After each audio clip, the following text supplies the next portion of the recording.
You know, guys, pro phones, ultra phones, whatever they call it, they're great and all, but I feel like you can really tell a lot about a phone company by how they deal with their base model phones. All right, so this is the Pixel 7, and I have a really weird, I guess, opinion when it comes to phone brands when they try to, I guess, do something new. Like the difference between the Pixel 5 and the Pixel 6, right? There's a big shift in not only the internals being changed to them, making their own, I guess, chips for their phones, but also the design philosophy, being a little more unique and being more standoutish, right? This was their first attempt, or, I guess their first generation model technically when it came to the redesign. And it's kind of weird seeing what they think that they gotta, change or perfect when they move on to the next one. So this is their attempt, the Pixel 7.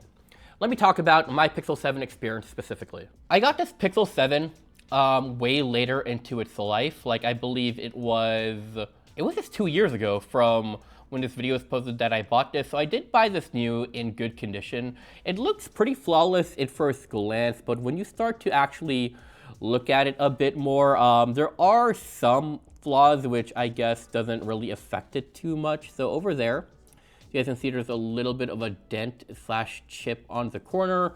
There are a bunch of scratches on display that are very hard to see, like admittedly. The moment you turn the screen on, I really don't notice any scratches anymore. But other than that, it was kind of weird how the display had a lot of issues and the back is more or less perfect, but yeah, okay. With that being said, I've had my SIM card in this phone for only, I think, 2 months. At the time I was dailying this phone, the S23 Ultra. Now, this is a really weird thing to complain about, but I was simply just a little bit bored with this phone at the time and wanted to try something else. I know it makes no sense, but I wanted to actually downgrade just a bit. I did have my Pixel 6a at the time, but I feel like that would have been downgrading a little bit too much. So in my head, I used that as an excuse to purchase a used Pixel 7 for myself. So this is it, guys. This right here. Genuinely though, this phone was a great experience. The only reason I swapped back wasn't because it was a bad phone, it was because I missed my S23 again, okay? So let me talk about this now. So the model I have is the lemongrass color, which I feel is a really, really nice color, guys. Let me know what you guys think about that. So yeah. And obviously the visor design changed from the Pixel 6 to the Pixel 7. Instead of it just being completely blacked out, it looks like they have like a metallic aluminum thing that matches the railings of the phone, which I'm not sure if I like more or less than the Pixel 6. I do think the Pixel 6 was peak design, but this wasn't a bad attempt either. It has a pretty nice display. Back then, they didn't put 120 Hz on everything. So at the time when this phone dropped, it was the Pixel 6a being your 60 Hz phone and the 7 Pro being the 120 Hz phone. The base model of the phone were basically an in-between. This is actually a 90 Hz display. It's kind of weird. I don't think we see 90 Hz displays anymore on phones. Someone let me know if I'm right or wrong about that, huh? Side note, it's kind of weird how Apple actually never made a 90 Hz thing with anything.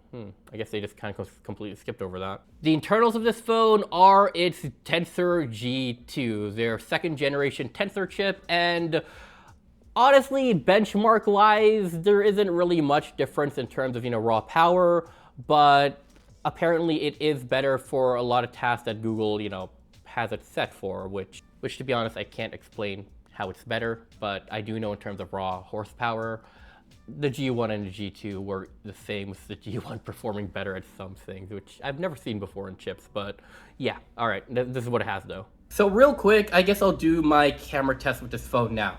So it's a Pixel phone. In terms of photography, these cameras honestly aged really, really well. I feel like you can buy a pretty old Pixel phone and still be pretty happy with how well images turn out. The processing is just on point. It does its pixel magic, so it's pretty cool. In terms of video though, I think it's usable. I don't think this looks terrible at all, so let me know what you guys think. This is the selfie camera. And this right here is its rear main camera. Now, something I will say about this is I remember using this for some random clips while I was like on a walk, and I was actually pretty shocked with how well the stabilization is. So it was pretty cool. I was just walking and it was just pretty stabilized.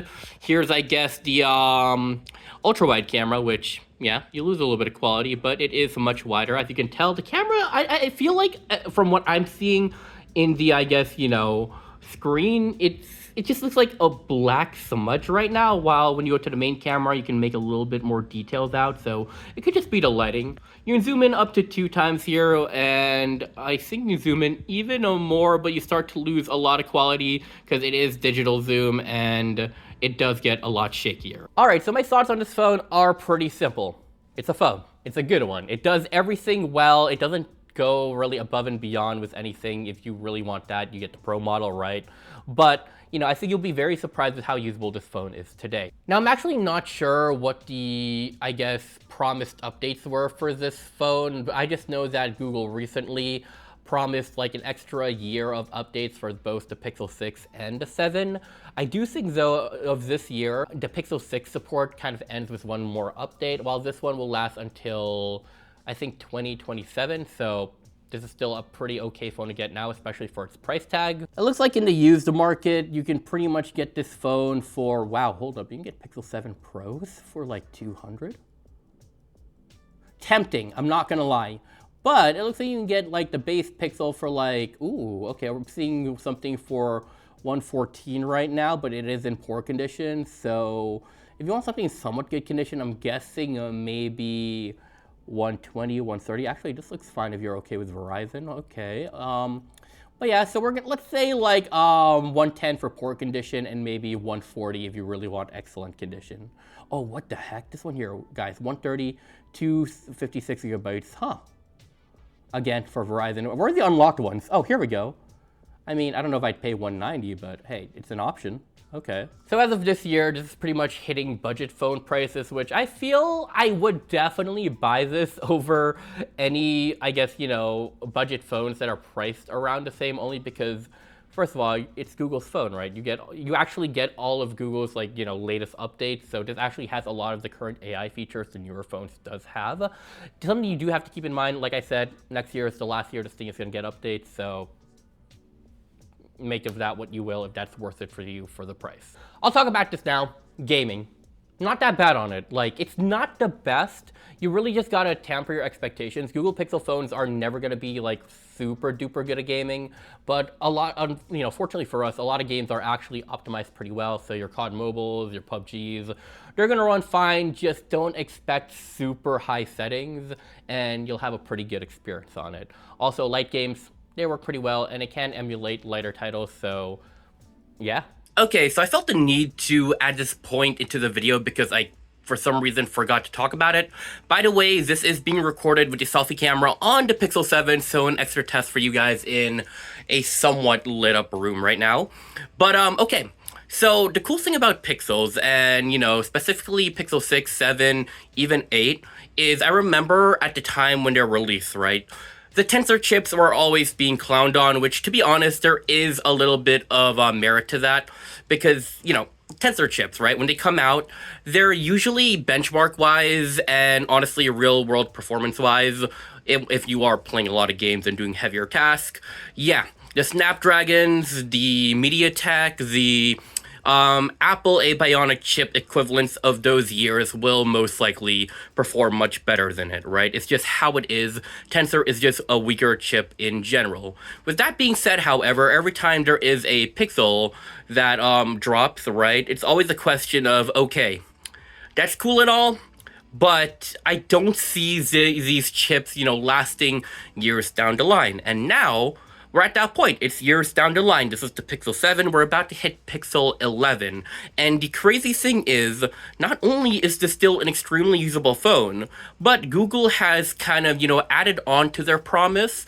And the older phones like the Pixel 6 and 7 received like even more support. Like, we're still getting updates. This is actually the last year for the Pixel 6. But Pixel 7, this still is going to be a usable phone in the upcoming year. 2027, maybe? I think 2028? No, I think 2027 is the last year of updates, which is crazy because they kind of extended their promise, which is super generous of them. With that being said, though, this phone has the latest Android update, right? It has Android 16. And not only is it not like laggy at all? Like it's a super optimized experience. I would argue that right now the Pixel 7 is a much better experience now than when it was when it first came out with whatever like initial update it had. And I think that's really, really awesome. It seems like that not only will Tensor survive and thrive years down the line because these updates are actually optimized for these chips, but it's just a much better experience now than when we initially, had this phone when it dropped in the beginning. For example, okay, so I'm using a Pixel 6 Pro right now as my main phone, and at that time in that year, the Samsung S21 Ultra, that was the phone I actually had, right? And the thing with that phone is I don't think it's receiving any more updates, but the Pixel 6 is still receiving like the latest updates. And I just think that's kind of crazy. So same thing with this Pixel 7, right? I think the S22 was the Samsung equivalent. I'm only using Samsung because, I can't really think of the OnePlus phones of those years or whatever. But yeah, so I think the S22 phones literally just ended support like earlier this year or last year, while the Pixel 7, it's not only still getting updates, but we still have like another year to go. And yeah, we're literally getting the next Android update on this, guys. I think that's really, really cool. And let me know your guys' experience, because like I said, this Pixel 7 is just so much better of an experience now with the new update, and it's actually snappier, I feel. I don't know. Am I imagining that? Let me know, but back to the video. I don't know. Maybe it's because I prefer getting like the Ultras, the Pros, whatever like the top of the line version phone of specific phones are, that it's really hard for me to talk about a base model, because this thing does things that every phone should do really, really well. Now, I can't say super amazing because there is a tier above what these phones can do, but I will say at the time that I did have it, I did daily drive it, I didn't feel like I missed anything that that I normally did want to do. The only stuff that I missed were from a phone that was priced much higher than it. So yeah. So good phone. Let me know what you guys think. If you guys had a great experience with the Pixel 7 or are just looking at it now, let me know everything down in the comment section down below. That's going to be it for today. Thank you guys for watching. See you guys later, and peace. Bye, guys.